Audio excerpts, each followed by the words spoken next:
بسم الله الرحمن الرحیم.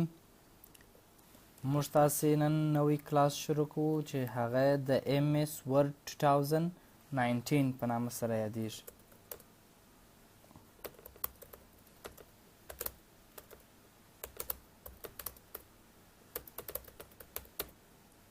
MS Word 2019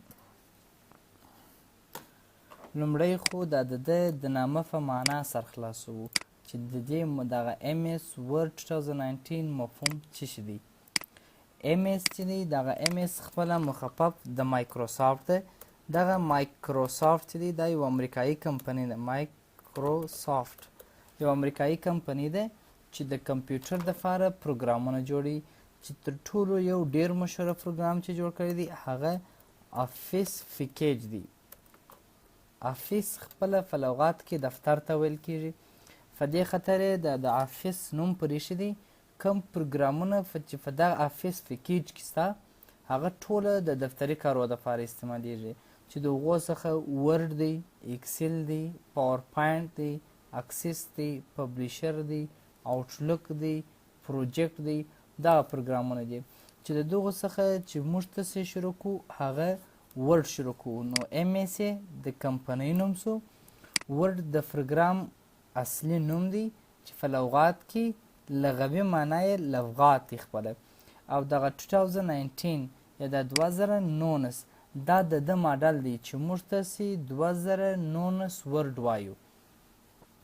دا ماډلونه مختلف راوتل دي. مثلا ماډل چې راوتل دی اول چې راوتلی 2003 ورډ هم شته، 2007 ورډ هم شته، 2010 هم شته، 2014 هم شته، 2014 هم شته او 2019 تر ټولو وروستی ماډل دی چې دا په دا اوس کې راوتلی. د دې څخه نوی ماډل تر اوسه نه دی راوتلی. دا پروګرامونه د مایکروسافت کمپنۍ په دې خاطر سره بدلوي په درې کاله کې تر څو د کمپنۍ خپل تجارت دوامداره وساتي. که چیرې دا پروګرامونه تبدیل نه کړي سره په 3 کال کې نو د دوی تجارت پر دغه ځای فاتېږي. ځکه که سړی یو ورډ مثلا 2014 ورډ موږ لرو، بیا 3-4 کاله بعد موږ بیا 2014 ورډ نه رانیسو. نو کمپنۍ د دې دپاره چې خپل تجارت دوامداره وساتي دا پروګرامونه په 3 کال کې سره تبدیلوي. دا یوازې دا معنا نه لري چې دوی نوم ورواړي چې 2003 ورډو نو دوی 2000 کې نو برای خلک زنجیران سي. یا دوی مجبوره دي چې دغه سافټویرو ته یا دغه اپلیکیشنو ته باید نوي فیچرز ور انسټال کړي، نوي شیان باید اضافه کړي او دغه نوي شیان چې دي دا دوی په دغه خلک فیډبک ورکوي. مثلا د ایمیل له لارې ورته کې هلته دوی خپله د 2019 دا فیډبک اضافه کړی هم دی چې خلک فیډبک ورکړي چې داسې یو کمانډ باید جوړ سي.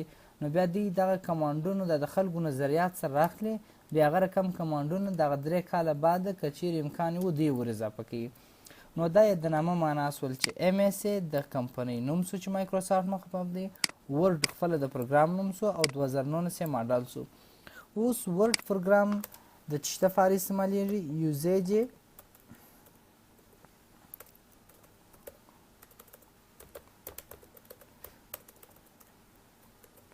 ورډ پروګرام خپله د ډاکومنټیشن دپاره استعمالیږي. ډاکومنټیشن معنا کتابت، لیکنه چې په دې کې راپور لیکنه، مجله لیکنه، اخبار لیکنه، پیشنهاد لیکل، مکتوب لیکل، مونوګراف لیکل. دا څونه لیکنې چې نن ورځ په بازار کې موږ تاسو وینو، که هغه مجلې دي که هغه اخبارونه دي، دغه ټوله په ورډ پروګرام کې لیکل کېږي. انشاءالله د دغه کورس تر پایه پورې به دغه ټوله شیان موږ زده چې موږ یو لیکنه څنګه کولی سو. اوس سوال دا پیدا کېږي چې ورډ 2003 2007 د دې ترمنځ فرقونه څه دي؟ تر ټولو ډېر فرق چې دی هغه د 2003 سره د دې فرق تر ټولو ډېر دی. دوی په خپل مابینځ کې هم فرق لري. 2007 هم خپل د 2010 سره فرق کوي، 2014 هم د 2014 سره فرق کوي، خو دونه فرق یې نشته لکه څونه فرق چې د 2003 سره دی. نو لومړی موږ د 2003 او 2007 ترمنځ فرق پیدا کوو. د دې دوو ترمنځ چې فرق پیدا سو دغه کم خاصیتونه چې په 2007 کې شته هغه بیا په دې ټولو کې شته. نو د 2003 سره یو فرق دا دی چې 2003 نو لایف ریویو. نو لایف ریویو دا معنی چې په ژوندۍ بڼه نو لایف ریویو.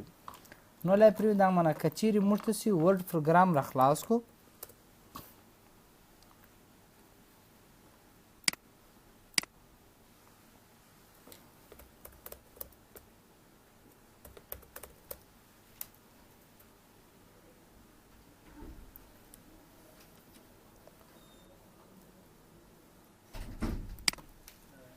په بخښنې سره یو څه مصروفه سوم بیا هم په ادامه. نو موږ ویل چې 2003 چې و هغه لایف ریویو نه و. لایف ریویو دا معنی که موږ تاسې اوس دلته یو شي ته موس ونجیک ګورئ دا رنګ و شان یې خپله په اتومات ډول تغیریږي. دا 2003 داسې خاصیت نه درلودی. 2003 کې به تا کلیک ورکوي مثلا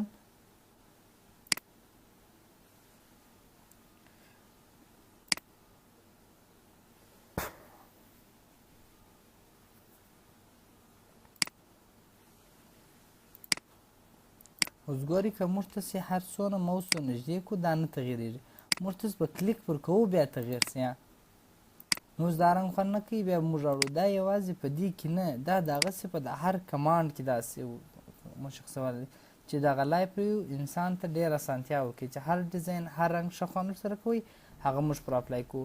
نو یو فرق یې دا و د 2003 سره چې 2003 په ژوندۍ بڼه نه و خو 2007 څخه بیا تر 2019 پورې دوی ټوله په ژوندۍ بڼه دي. بل فرق یې دا دی چې په 2003 کې منیو وې خو د 2007 څخه بیا تر 2019 پورې د دې ټولو دا څه خاصیتونه وه ټیب یې درلودی. ټیب د ټیب او منیو ترمنځ توپیر دا دی چې په منیو کې هر کمانډ مشخص نه معلومیږي خو په ټیب کې هر کمانډ په مشخص ډول معلومیږي چې دغه کمانډ چیرې پروت دی. مثلا ورډ 2003 داسې یو خاصیت لري لکه دا نوټ پیډ ګورئ موږ ته کمانډ نه معلومیږي. نو موږ فرض کړه کاپي نه معلومیږي نو موږ به هر منیو جلا جلا ګورو چې په کومه منیو کې دي بیا وروسته دی پیدا کېږي چې ورډ 2003 ډېرې منیوې درلودلې اما 2007 څخه بیا تر 2019 پورې ګوره ټیب لري چې موږ تاسې ټیبونه لرو هر کمانډ مشخص معلومیږي دا کمانډ کومه دی او دا کمانډ کومه دی ټول راته معلومیږي. بل فرق یې دا دی د 2003 سره چې 2003 چې و نو کنټکسچوال ټیب فرعي ټیبونه یې نه درلودل. فرعي ټیبونه هغو ټیبو ته ویل کېږي چې په ورډ کې خپل اصلي ټیب نه وي خو د نورو کمانډو په استعمال سره موږ تاسو ته ټیبونه اضافه کېږي. مثلا که موږ تاسې راسو دلته یو فکچر اضافه کوو یا یو شیپ اضافه کوو مثلا ټیبل اضافه کوو. اوس ګوره کله چې موږ ټیبل اضافه کوو د دې ټیبل سره یو دوه ټیبه نور اضافه سول چې یو ډیزاین ټیب اضافه سو او بل یو ټیب اضافه سو. دغه دواړو ټیبو ته کنټکسچوال ټیب ویل کېږي چې کوم کمانډ کوم شی چې موږ انسرټ کړی دی د هغه نور سیټینګ بیا په دغو فرعي ټیبو کې ټاکل کېږي. نو دغه ته کنټکسچوال ټیب ویل کېږي چې په 2003 کې نه وه اما د 2007 څخه بیا تر 2019 پورې په ټولو کې شته. یا مثلا تاسې یو پکچر اضافه کوئ د پکچر د لارې څخه راځي یا مثلا دغه رقم تاسې راسئ چې مثلا چارټ اضافه کوئ په چارټ کې دغه رقم دوه ټیبه نور اضافه کېږي چې دا ډېر مهم ټیبونه دي. اوس په ورډ 2003 کې بیا داسې خاصیتونه نه وو موږ ته د دغه شیانو په ټاکلو کې بیا موږ ډېر د مشکل سره مخامخ کېدلو. نو یو فرق یې بل هم دا دی. بل تر ټولو غټ فرق یې بل دا دی چې د ورډ 2003 ایکسټنژن چې دی ایکسټنژن لغوي معنی د پروګرام نښتې برخې ته ویل کېږي. یو پروګرام چې موږ پیژنو هغه په دغه ایکسټنژن سره پیژنل کېږي. نه که تاسې اورېدلي وای دا MP3 غزله دی یا مثلا دا HD ده یا دا MP4 ده دغه اصلا ایکسټنژنونه دي اصلا دغه HD نوم نه لري دغه ایکسټنژن دی. MP3 نشته دغه MP3 د ایکسټنژن دی. د ورډ 2003 ایکسټنژن چې دی هغه .doc دی اما د 2014 ته د 2007 څخه بیا تر 2019 پورې .docx دی. فرق یې دا دی یو ایکس اضافه دی یعنې ایکسټینډ. د دې ترمنځ فرق دا دی که یو فایل موږ تاسې په 2003 کې ثبت کړو په 2014 د 2007 څخه بیا تر 2019 پورې په دې ټولو کې موږ راخلاصولی سو. یعنې که یو فایل په .doc یعنې 2003 کې ثبت شوی و په 2007 څخه بیا تر 2019 پورې په دې ټولو کې راخلاصیږي. خو د ورډ 2007 څخه بیا تر 2019 پورې د دې ایکسټنژن چې دی .docx دی یعنې یو ایکس اضافه دی. دا معنی که یو فایل موږ په دې کې ثبت کړي د 2007 څخه بیا تر 2019 پورې دوی خپل په خپل مابینځ کې سره راخلاصیږي خو په 2003 کې موږ نسو راخلاصولی. په د 2007 څخه بیا تر 2019 پورې که یو فایل موږ ثبت کړی و موږ تاسې نسو کولی چې په 2003 کې راخلاص کړو، خو دوی په خپل مابینځ کې سره راخلاصېږي. نو فرعي فرقونه یې بیخي ډېر دي. مثلا بل فرعي فرق یې دا دی د 2000 او 2010 ترمنځ بیا چې په 2010 کې چې و موږ تاسې افیس بټن نه درلودی. دغه افیس بټن نه چې کله تاسو کلیک ور وکړئ په دې ځای کې چې ورډ بیا راخلاصي، دلته اوس ګوره موږ تاسو ته فایل ټیب یا په بل اصطلاح فایل منیو راته ښکاره کېږي. دا فایل منیو راته ښکاره کېږي، خو په ورډ 2000 کې دا نو د دې پر ځای به موږ تاسو ته افیس بټن ښکاره کېدی. نو دغه رقم نور فرقونه یې مثلا ګوري په 2010 کې چې اضافه سوی دی، کمانډ چې اضافه سوی دی، دغه رقم مثلا سکرین شاټ لا نو پکښې سره داسې یو څو کمانډونه نور اضافه سوي دي، آنلاین ویډیو نو پکښې کې سکرین شاټ اضافه سوی دی پکښې سره. دغه رقم بل تقریبا یاد ته ډېر نه راځي، خو داسې څه کمانډونه اضافه سوي دي. خو د 2014 کې بیا مثلا ګوري موږ ته چې اضافه سوی دی، مثلا ګوري دغه ټکسټ افیکټ اضافه سوی دی چې دا د خط مختلف افیکټونه دي. دا په 2007 کې په 2010 کې نسته، یوازې په 2014 کې سته. په لوړو ماډلو کې هم سته. دغه رقم مثلا سکرین شاټ اضافه سوی دی چې بیا ووایو. دغه رقم سټور اضافه سوی دی، آنلاین ویډیو اضافه سوی دی. دغه رقم بل چې تر ټولو مهم شی چې دلته اضافه سوی دی هغه کلاود اکسس دی چې موږ کولی سو د خپله ډیټا په کلاود کې ثبت کړو، بیا مثلا د خلکو سره شیر کړو. مثلا یو ګروپ دی، یو استاد کورنۍ کار کړی دی 4 کسان ته 5 کسان ته، نو احمد هم هغه موضوع راټوله کړې، محمود هم هغه موضوع راټوله کړې، د دواړو وخت ضایع سوی. د دې دپاره چې دوی یو دواړه یا 2 کسه یا 3 کسه یو رقم ډاټا راټوله نه کړي، نو دغه ګروپ نماینده ولاړېږي، دغه فایل په کلاود کې ثبتوي. بیا چې هر څوک لیکنه وکړي د ټولو په کمپیوټر کې هغه تغیر راځي. دغه ته کلاود ویل کېږي. دغه خاصیت په 2014 څخه اضافه سوی دی، په 2010 په 2007 کې دا نو. دغه رقم بل چې اضافه سوی دی فریویس لوکیشن اضافه سوی دی. فریویس لوکیشن دا معنا لري که موږ تاسې اوس په دغه ورډ کې لیکنه کوو، مثلا ورډ په دې ځای کې ولاړ او دغه ورډ بند کو، بیرته بیا ورډ پروګرام خلاص کو، موږ ته میسج راکوي چې ته مخکې چې په کوم ځای کې ولاړ وې غواړې چې هغه ځای ته بیرته ولاړ سې که نه. دغه ته ویل کېږي چې شي پریویس لوکیشن، چې موږ ته هغه خپل موقعیت راښیي چې مخکې تا په دې ځای کار کړی اوس بیرته هغه ځای ته ځې که نه ځې. مثلا ډېر مهم دي مونوګراف چې لیکل دي 50 صفحې مې لیکل دي، مثلا نور لیکنه پسې ادامه وکړم، نو دا 50 صفحې مې لیکل دي بیا یې زه خلاصوم، بیا نو دا کرسر چې داسې د 50 صفحې داسې موږ کښته کرا روان یو، وخت ضایع کېږي تر کومه ځایه پورې مې کتلي. دا که دی کلیک وکړي هلته دی تا ته خپل میسج درکړي چې اوکې کې ډایرکټ تا هغه ځای ته بیایي په کوم ځای کې چې ستا کرسر ولاړو. دغه رقم سمارټ ګایډ اضافه سوی دی. سمارټ ګایډ بیا دا معنا لري چې موږ تاسې یو شکل رسم کړی، هغه یو عکس یو ځای ته یې وړو، دی موږ تاسې ته ګایډ راکوي چې معنا ته د دغه ګایډ مه تېرېږه در سره، تاسې ته یې ګایډ درکوي. دغه ګایډ په 2003 کې نه و پکښې کې یوز الاینمنټ ګایډ ګوري، دغه موږ تاسې ته چې دا ګایډ راکول کېږي دغه په 2003 کې نسته، نه په 2007 کې شته، نه په 2010 کې شته، دا یې 2014 اضافه کړی دی. دغه رقم ریډ موډ اضافه سوی دی. ریډ موډ بیا دې ته ویل کېږي چې دغه سکرین چې موږ ښکاره کوو دا باید په ریډ موډ کې ښکاره سي، څوک تغیر نه ولي په دې کې چې بیا موږ ته انشاءالله وروسته بیا وایو. نو دا ریډ موډ اضافه سوی دی. دغه رقم چې اضافه سوی دی پی ډي اف ریفالو اضافه سوی دی. پی ډي اف ریفالو دا معنی که چیرې مثلا تاسو یو پی ډي اف فایل ولرئ، پی ډي اف فایل دا دی چې د استادان عموما تاسو ته یا په فلش کې درکوي یا مثلا مونوګراف لیکئ د انټرنیټ څخه یې راواخلئ، اکثره وخت په پی ډي اف کې دا عموما د دې دپاره ورکوي په پی ډي اف کې چې څوک تغیر پکښې رانولي، او بل د دې دپاره چې مثلا کله چې تاسو یو بل کمپیوټر ته یو څه پرنټوئ نو هغه فونټونه او سیټینګ تاسو ټاکلی هغه تغیر خوري، د دې دپاره دا تغیر ونه خوري د پی ډي اف په شکل ثبتوي. اوس د ورډ 2013 خاصیت دا دی چې ته کولی سې چې دغه پی ډي اف فایل په ورډ کې راخلاص کړې، دی دغه پی ډي اف ورډ ته کنورټوي درته، یعنې په ورډ یې درته بدلوي، په شکلو کې هم تغیر نه درته راځي. دا ډېره مهمه ځانګړتیا وه. مخکې د دې دپاره خلک سافټویرونه کاروي، اوس هم کاروي خلک د دې ځانګړتیا څخه نه دي خبر چې دوی په ورډ کې مثلا دغه پی ډي اف فایل چې ورډ ته اړوي، مثلا دوی داسې وکړي چې دی سافټویر پی ډي اف ټو کنورټر پی ډي اف ټو ورډ ورډ ټو پی ډي اف په نامه سره سافټویر شته، په هغه باندې واړي. مګر ښه خبره دا ده چې موږ تاسې په ورډ 2014 کې په 2013 2014 2019 کې د پی ډي اف ریفالو د اوپن د لارې ورډ راخلاص کړو، پی ډي اف راخلاص کړو، هغه به واوړي چې انشاءالله په منیو په درس کې به انشاءالله دا شی عملي سي رابسي.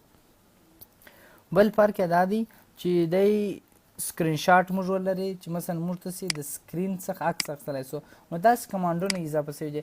بیا ورډ 2014 راووتی. په ورډ 2014 کې هم تقریبا دغه خاصیتونه چې موږ ول دا خو ټول وو، خو یو شی چې ورډ 2014 ته اضافه سوی وو هغه دغه ټل می what do you want، معنا ته څه شی غواړې، یعنې ته په یو کمانډ پسې سرچ کولی سې.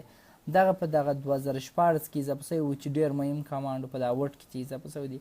نور داسې خاص کمانډونه په ورډ کې نه و اضافه سوي، خو 2019 کې چې اضافه سوی دي په 19 کې یو شی چې ډېر مهم اضافه سوی دی هغه دغه هیسټوري کمانډ اضافه سوی دی.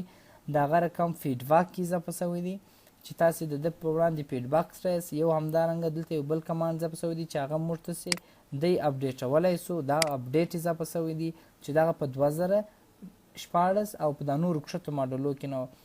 دغه رقم بل نو په دا منیو کې داسې خاص کمان نه دی اضافه سوی. یو په د انسرټ منیو کې چې دا اوس دغه افیس چې ما انسټال کړی دی دغه 2019 افیس، دې کې یو مشکل دا دی چې دا ما هغه آی ډي ته نه یم ساین ان سوی. زه به انشاءالله الرحمن په راتلونکي درس کې هغه ته ساین ان کېږم، بیا تاسو ته ښیم چې په دې ځای کې موږ 3D آیکن لرو. دلته 3D آیکنان اضافه سوي دي چې ته دغه آیکن راولې هغه 3D د ایکس وای او زیډ درې سره محوره به ولري چې بیا به انشاءالله درته وښول سي. دغه هغه عمومي غټ فرقونه وه، یعنې خلاصه داسې موږ ویلی سو چې ورډ پروګرام مایکروسافټ کمپنۍ جوړ کړی دی او خپله د کتابت لپاره استعمالیږي او موږ تاسې 2019 ورډ وایو. 2019 ځکه وایو چې دا لوړ ماډل دی، نوي کمانډونه پکښې خلاص همدونه. اوس راځو غواړو چې ورډ پروګرام ته داخل سو. څو طریقې لري، شپږ اووه د راخلاصولو طریقې لري. هره طریقه چې تاسې پکې زده کوئ او ستاسې دپاره اسانه وي، فقط دونه زده کوئ چې ورډ پروګرام په څه ډول سره راخلاصیږي خلاص. هغه چې هره طریقه وي. یوه طریقه داسې ده چې په ډیسکټاپ باندې رایټ کلیک کوو، موږ ته دغه منیو چې ښکاره کېږي دغه ته پاپ اپ منیو ویل کېږي. بیا پر نیو کلیک وکړئ تر څو تاسې ته سب منیو ښکاره سي. دغه د ورډ پروګرام ډاکومنټ آیکن دی، دا ما دلته هایټ کړی دی، زه به یې فلاش شو کړم. دغه د ورډ پروګرام آیکن دی. هر کله چې ته راخلاصې رایټ کلیک پر وکړه، اوپن یې کړئ یا ډبل کلیک پر وکړئ او یا هم د انټر بټن ووهئ، تاسو ته ورډ پروګرام راخلاصېږي. دا یوه طریقه سوه چې موږ ته څنګه کولی سو چې ورډ پروګرام راخلاص کړو.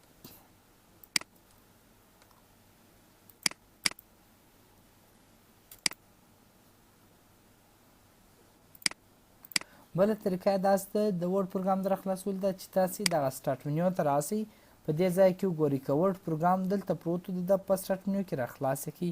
که چیرې دلته نه و پروت نو بیا دلته ولیکئ ورډ پروګرام چې ورډ پروګرام راته راخلاص. کله چې تاسې کلیک کړئ نو ورډ پروګرام به تاسې ته راخلاص شي. بله طریقه داسې ده چې د دې پر ځای تاسې وین ورډ ولیکئ درته راخلاصیږي.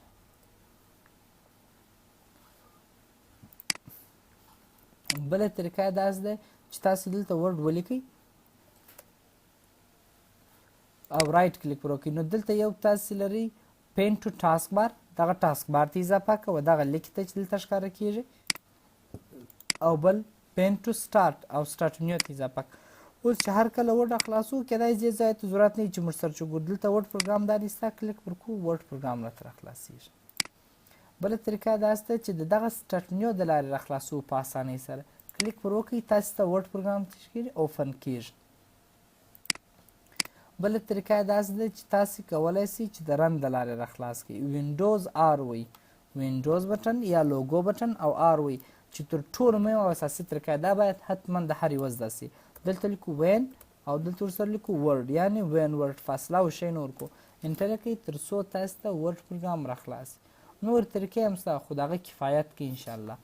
کله چې ورډ پروګرام تاسې راخلاص کړئ نو تاسو ته هغه د ده سټارټ سکرین درته ښکاره کېږي. د 2010 سره یو فرق هم دا و، د 2014 او 2019 په ورډ 2009 کې موږ تاسو ته دغه سټارټ سکرین نه راځي او نه هم په 2010 کې راځي. دغه په 2014 څخه نیولې بیا تر 2019 پورې دغه سټارټ سکرین راته راځي. په دغه سټارټ سکرین کې دوې مهمې خبرې دي، یو دغه ورډ ریسینټ دی او یو هم دغه ټمپلیټ دی.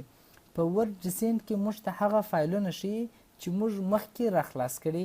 مثلا ګوره دغه یو د نیو ډاکومنټ په نامه څه دی، دا ما اوس مخکې تاسو ته راخلاص کړي، تاسو ته راخلاص کړي. بل همدغه بسم الله شریف دی چې مثلا دی په ډي ډرایو کې پروت ده، که ته کلیک پر وکړې په دې شرط که هغه فایل پروت وي هغه موږ ته راخلاصېږي لکه دا چې راخلاص.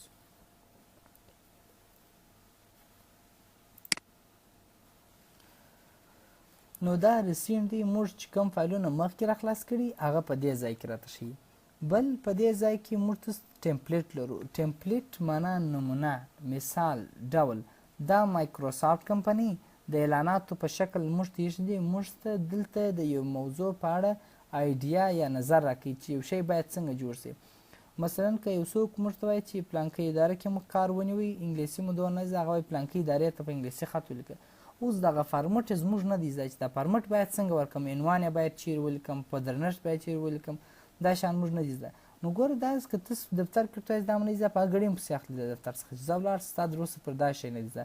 نو ور دا دي تا ته خپله ایډیا درکوي چې یا ته راسه په دې ځای کې دا د ما لیکنه درته کړې ده چې ته باید دلته تاریخ ولیکې، د مثلا ګور د کمپنۍ نوم دې ولیکې، چاته یې ورځ ته سلوټیشن ولیکه. هغه بیا خپله انګلیسي کې اصول راځي چې مثلا سلوټیشن هغه ادبناکه جمله لکه موږ ته چې ښاغلی محترمه السلام علیکم ورحمت الله وبرکاتو، داسې جملې کارو. دوی بیا ورته وایي ډېر سرور میډیم یا ټو هوم اټ مې کنسرم، هغه جملې لیکي. او بل باډي اف د ټیکسټ دلته لیکل کېږي. کلوزینګ ورکول کېږي لکه موږ چې په درنښت با احترام لیکو نو دوی بیا لیکي یور ساینسرلی احمد، یور ټوټلی احمد، بیسټ ریګارډ، داسې ځینې الفاظ درته لیکي. نو هغه اصول یې دوی تاسو ته خپله جوړ کړي دي چې ضرورت نشته چې ته اوس په دې کې ورک شې چې زه سره کوم شی جوړ کړم. دا یو ایډیا تاسو درکوي، تاسو یو ایډیا ځنې اخیستلی شئ. یا هم مثلا فرض کړه موږ تاسې سی وي جوړوو. سی وي زموږ تاسې نه ده زده چې سی وي باید په څه ډول سره جوړ شي. نو دلته د سی وي فارمټ دی تاسې ایښی دی چې سی وي یا ریزیوم باید په دې شکل سره جوړ شي. دا ځینې ساده فارمټونه چې هر شکل چې تاسو خوښ دی بس در سره انتخاب یې کړئ، اوکې کړئ، هغه رقم تاسو راځي. فقط هغه عکس در څه غواړي، نوم غواړي، ابجکټیو کوم کار غواړي، ایکسپیرینس غواړي، سکیل غواړي، ایجوکیشن، ریفرنس، یعنې کوم شیان چې په سی وي کې مهم دي هغه د تا ته د هغه په اړه یو ایډیا درکړی چې ته دغه رقم استفاده ځنې وکړه. دا دلته دغه رقم مثلا د راپور دپاره سته، مثلا د رسمي خط دپاره سته، دغه رقم مثلا نیوز لیټر سته چې ته یو نیوز لیټر باید څنګه جوړ کړې، دا دوی درته جوړ کړي دي. بل که چیرې تاسو انټرنیټ ولرئ ځینې وخت دا شیان پکار دي چې هغه په دې ځای کې نشته. مثلا ستاسو سرټیفیکیټ پکار دی، ستاسو بزنس کارت پکار دی، نو هغه تاسې فقط په دغه سرچ پر آنلاین ټمپلیټ کې چې زه انټرنیټ نه لرم په دې ځای کې عنوان ورکړئ چې هر شی م پکار دی. مثلا فرض کړئ سرټیفیکیټ م پکار دی، کلیک پر وکړئ، تاسو ته د سرټیفیکیټ په زرهاو ډیزاینونه راځي. هر یو چې مو خوښ وکړئ کې ضرورت به نه وي په نورو پروګرامونو کې جوړوئ. دغه یو لنډه لار ده چې تاسو یو جوړ شکلونه پیدا کړئ در سره او خپل استفاده ځنې وکړئ. موږ پر ساده بلینک ډاکومنټ باندې کلیک کوو تر څو ورډ پروګرام ته داخل سو. دغه ورډ پروګرام دی چې موږ ته سره داخل سولو. ورډ پروګرام دی نو اول د دغه انټرفیس پیژنو. په انټرفیس کې لومړی شی چې موږ تاسې لرو، زه به د سکرین شاټ څخه استفاده کوم بره به یو څه اسانه سي. د دغه ځای څخه بیا تر دغه ځای پورې دې ته ویل کېږي ټایټل بار. تر دې ځای پورې ټایټل بار موږ ته ښیي چې موږ تاسې کوم پروګرام راخلاص کړی دی او د څه شي په نامه دغه فایل موږ ثبت کړی دی. که تاسو ورته وګورئ هلته لیکل شوی دی چې ډاکومنټ 2 او ورډ پروګرام. یعنې دا معنا چې دغه فایل د ډاکومنټ 2 په نامه هر کله چې تاسې فایل نه یې ثبت کړی د هغه نوم به همیشه ډاکومنټ لیکل شوی. اوس نو که چیرې تاسو څو فایله داسې راخلاص کړي وه نو هغه به درته وایي چې ډاکومنټ 1، ډاکومنټ 2، ډاکومنټ 3، ډاکومنټ 4، ډاکومنټ 5 دغسې ادامه لري. دا ګیون نیم دی، یعنې دا هغه نوم دی چې خپله دا پروګرام خپل ورکوي او یو بیا موږ ته ورکوو چې هغه بیا موږ ته کله ثبت کړو بیا هغه نوم اخلي. مثلا که د هغه فایل زه ثبت کړم بیا وروسته انشاءالله ثبت وایو چې دا فایل څنګه موږ ساتلی سو په کمپیوټر کې. دا فایل زه ورکوم کندهار یونیورسټي، اوکې ثبت کړئ. نو ګورئ دغه فایل که تاسو ورته وګورئ په دې ځای کې د کندهار یونیورسټي په نامه سره سو موږ استفاده. بل چې موږ تاسې لرو مهم کمانډ چې دی د انټرفیس سره هغه دغه کویک اکسس ټول بار دی. کویک خپله چابک ته ویل کېږي، اکسس معنا لاسرسی. د کویک اکسس ټول بار وظیفه دا ده چې دلته دی هغه څو دانې مهم کمانډونه راخیستي، مثلا لکه ثبت یې راخیستي، پرنټ یې راخیستي، انډو دی، ریډو دی، کاپي او پیسټ دغه دی دلته راخیستي چې موږ په اسانۍ سره کلیک ورکړو هغه کار راته کېږي چې دا بیا موږ کسټمایز کولی هم سو چې ځینې آیکنان ور اضافه کولی سو او ځینې کمولی هم سو. بل په دا ځای کې دغه درو بټنانو ته کنټرول بټن ویل کېږي. د کنټرول بټن وظیفه دا ده چې دغه ځای موږ ته کنټرولیږي دا. نو چې په دې کې اول کمانډ چې موږ ته انتخاب شوی دی هغه دغه کلوز دی، دغه سور رنګ چې لري دغه کلوز وظیفه دا ده چې دغه فایل نور ته ماته کلوز که دا فایل زما نه دی پکار دا ستا فایل کلوزیږي درته. بل د دې تر څنګ موږ لرو ریسټور ډاون. ریسټور ډاون وظیفه دا ده چې دغه فایل ته ماته کوچنی که سره ریسټور یې کړه. د دې ګټه دا ده که ته غواړې چې یو بل فایل ورسره راخلاص کړې نو ته به یې پرته دا کلوزه یا نه کلوزه ریسټور ډاون. کله چې ریسټور ډاون کوي مثلا ته کولی سې چې بل فایل ورسره وګورې داسې راکش کړي مازې راکلیک ونیسې راکش کړي سره مقایسه کوې څنګ پر څنګ یې سرېږي ګورې دا ډېره ګټه لري دا څنګ پر څنګ چې موږ سره شي. ځینې وخت مثلا دلته انګلیسي لیکل شوي ته پښتو ژباړه کوې کولی سې چې مثلا په دې شکل سره یې ښکاره کړې خپل پښتو ژباړه جوړه کړې یا مثلا استاد کتاب یې راخلاص کړی دلته ورته ګورې د هغه مطابق سوالونه جوړوي پکښې کې دا رقم تاسې استفاده ځینې کوو. نو دا ریسټور ډاون و. کله چې تاسې ریسټور ډاون کوئ نو تاسو ته دلته بیا د ریسټور ډاون پر ځای یو بل شی هم درته ښکاره کېږي. اوس دا د ریسټور ډاون پر ځای میکزمایز په نامه یادېږي. میکزمایز معنا غټول، دا بیرته ته راته غټ کړه دا فایل چې ټول صفحه راته ونیسي. بل په دې ځای کې موږ څه لرو مینیمایز لرو. مینیمایز دا معنا چې دغه فایل ټاسک بار ته راکښته کړه چې دا راته پټ شي. ګورې هغه پټ شو. هر کله چې زموږ فکار سي بیرته دلته راځو پر هغه فایل کلیک کوو هغه راته ښکاره کېږي. همدارنګه بل په دې ځای کې چې اضافه شوی دی یو رایبون اضافه شوی دی. رایبون څه ته وایي؟ دغه ساحې ته رایبون ویل کېږي.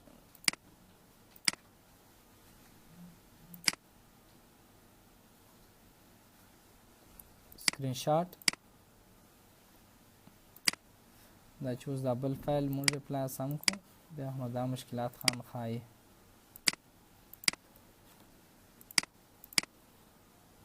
کلوز مې ثبتو سکرین شاټ و دغه ځای ته چې ویل کېږي رایبون ویل کېږي. د دغه رایبون وظیفه دا ده هر پروګرام چې موږ د هر کمانډ د هر ټیپ چې موږ خلاص کړو د هغه ټیپ ټول کمانډونه پر دغه رایبون باندې موږ ته پراته دي. نو اوس دلته د دغه رایبون سیټینګ دی پکښې کې تا ته وایي اټو هاید رایبون رایبون پټ کړه. ګور رایبون پټ د رایبون یو کمانډ هم موږ ته نه ښکاره کېدی. موږ ته به کلیک پر کوو بیا راته ښکاره کېږي. کله چې کلیک یې کوو بیا راسه پټ سي. دوم په دې ځای کې دلته موږ لرو شو ټیبس یا ته ماته ټیبونه راته ښکاره کړه یعنې مهم ټیبونه درته ښکاره کوي خو مکمل رایبون نه درته ښیي پکښې کې. دا بیا دا دي چې مثلا ځینې وخت ډېر کسان ما لیدلي دا مشکل سره مخامخ بیا وایي دا نو څنګه کېږي. کله چې موږ کلیک وکړو صفحه ښکاره کېږي خو کله چې کلیک یې کوو بېرته پټ سي. نو د دې حالت دا ده چې یو خو دلته دوه وارې کلیک وکړئ بیا دا نه پټېږي دا یو او که چیرې سوی هم و بېرته دغه ځای ته راسئ دغه رایبون ته راسئ په دې ځای کې ورته چې شو ټیپس اینډ کمانډ هم ټیب راته وښی هم کمانډونه وښی بیا ټوله درته ښکاره کېږي. بل په دې ځای کې تاسو ته لیکل شوي دي ساین ان چې ته خپلې آی ډي ته ساین ان سه. دغه د ساین ان ګټه دا ده چې موږ دغه آی ډي ته ساین ان سو موږ تاسې کولی سو چې په کلاوډ کې یا هم هغه سکای ډرایو چې تاسو ورته وایي سکای ډرایو یا کلاوډ په هغه کې خپله ډاټا ثبت کړو. هر ملک ته چې ولاړ سو کولی سو هغه خپل ډرایو را خلاص کړو او زموږ ټوله ډاټا په هغه کلاوډ کې ثبت شوي دا یو.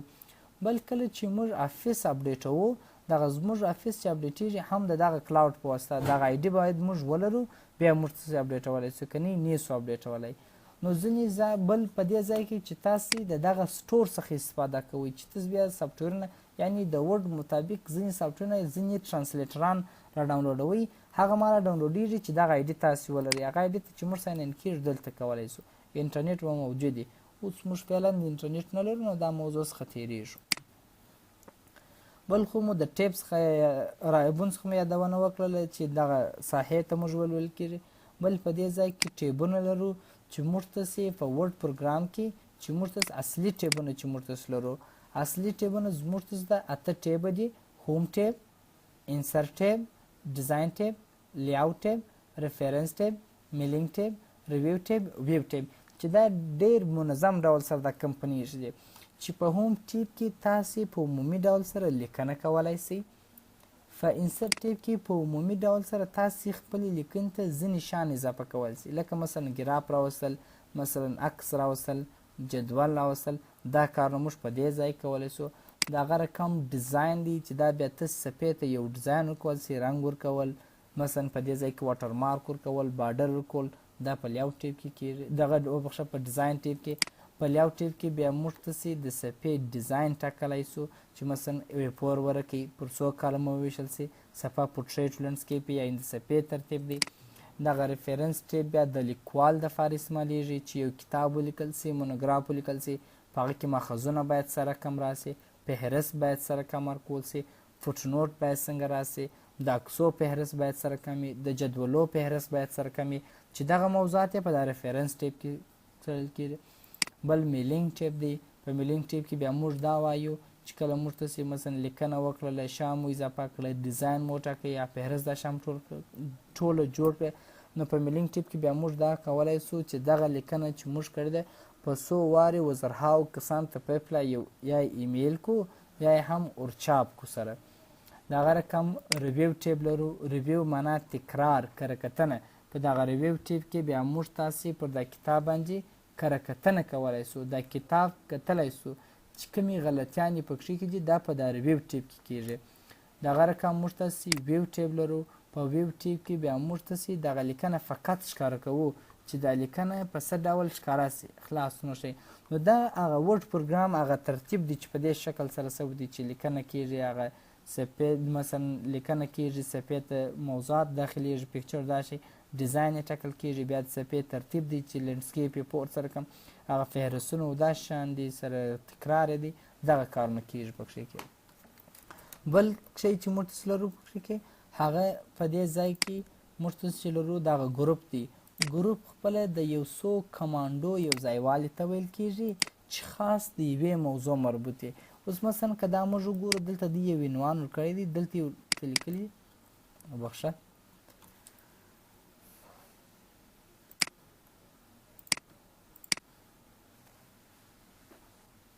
په دې ځای کې دی ورته لیکل دي چې مثلا پیج بیکګراوند، یعنې دغه ګروپ د پیج بیکګراوند په نامه یادېږي. چې پیج بیکګراوند که چیرې موږ تاسې دغه عنوان ته دا ګروپ وګورو نو بیا موږ تاسې ډېر څه ځینې اخیستلی سو چې په دې کې به کم کارونه کېږي سره.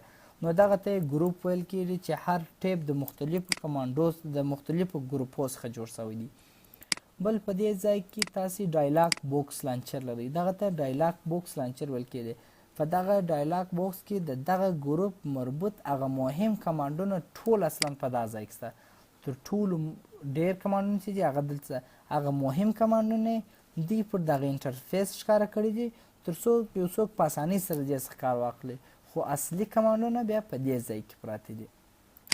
بل موږ تاسې دلته رولر لرو، خطکش دی، دې ته رولر ویل کېږي.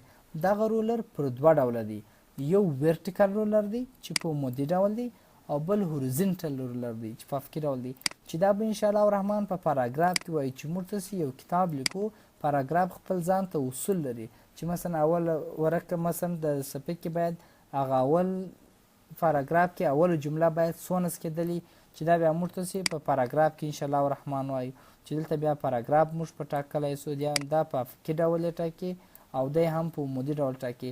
یو موږ تاسې د پاراګراف سیټینګ په ټاکلی سو او بل د صفحې مارجین په ټاکلی سو. د صفحې دغه څلور کنجان اوس ګورئ که موږ څه راپورته کړو زموږ صفحې مارجین ډېر راپورت سو، نو اوس په صفحه کې ډېره لیکنه ځایږي او که هر څونه ښکته کوو بیا هغونه لږ لیکنه ځایږي. او دا خو زموږ تاسې صفحه ده چې موږ ته ښکاره کېږي. دا هم سکرول بار دی چې دغه زموږ صفحه پورته او کښته راته کوي. دې دپاره چې موږ صفحه پورته کښته کوو دلته کولی سو. اسان لار دا دی چې په دا کوچني کمانډ دلته رانږدې کوم، اوس ما زه کلیک ورکوي نو دی دغه ستر صفحه کرار درته پورته کوي او دلته بیا راښکته کوي او دلته یې هم بېرته پورته کوي درته سره. بل په دې ځای کې دغه سټیټس بار دی دغه لیکې سره چې موږ ته ښکاره کېږي. سټیټس بار موږ ته ښیي چې مثلا موږ چې دغه لیکنه کړې ده وایي په انګلیش یونایټډ سټیټ ژبه چې لیکنه کړې ده 229 لغات چې لیکلي دي، پیج 1 of 1 یعنې یوه صفحه لیکنه چې کړې ده. او بل په دې ځای کې موږ ته زوم ښیي. زوم معنا د صفحه را نږدې که تا ته صفحه را نږدې کېږي او زوم اوټ صفحه درته لیرې کېږي. تاسې کولی سئ دغه صفحه تر 500 پورې ځان ته را نږدې کړئ او کولی سئ تر 10 پورې د ځان څخه لرې کړئ. دا یې د چاپ حالت نه دی چې موږ ته په دغه حالت کې چاپېږي، فقط د ښکاره کولو حالت یې دی چې موږ ته د صفحه څنګه ښکاره سي. یو څوک په سترګو ډېر کمزوري دا لیکن نه معلومیږي نو تاسو کولی سئ رانږدې کړئ، یا مثلا تاسو یو مکتوب لیکئ، پیشنهاد لیکئ، رئیس مو در سر ناست یا معاون در سر ناست نو زه ګرځم ول چې ما سره داسې یو څوک کښېني معاون صاحب را سره کښېني ګورې نو زه د صفحه ځان ته رانږدې کړم تر څو هغه یو څه راسه لري هغې د نږدې څخه دا لیکنه وویني په کښې کې خو د چاپ حالت یې نه دی دا. نو بس همدا زموږ د نن درس و چې موږ وویلی چې ورډ پروګرام په خلاصه ډول د کتابت لپاره استعمالېدی. مایکروسافټ کمپنۍ جوړ کړی او موږ ته سي 2009 شروع کړي. ورډ پروګرام ور اخلاص کړي فقط په دې ځای کې موږ ته سي وین ورډ لیکل انټر کول مو دا هم د ورډ پروګرام نوی ډاکومنټ صفحه و دا ورډ پروګرام ته داخل شو. نور به ان شاء الله الرحمن په راتلونکي درس ګورو. د الله په امان.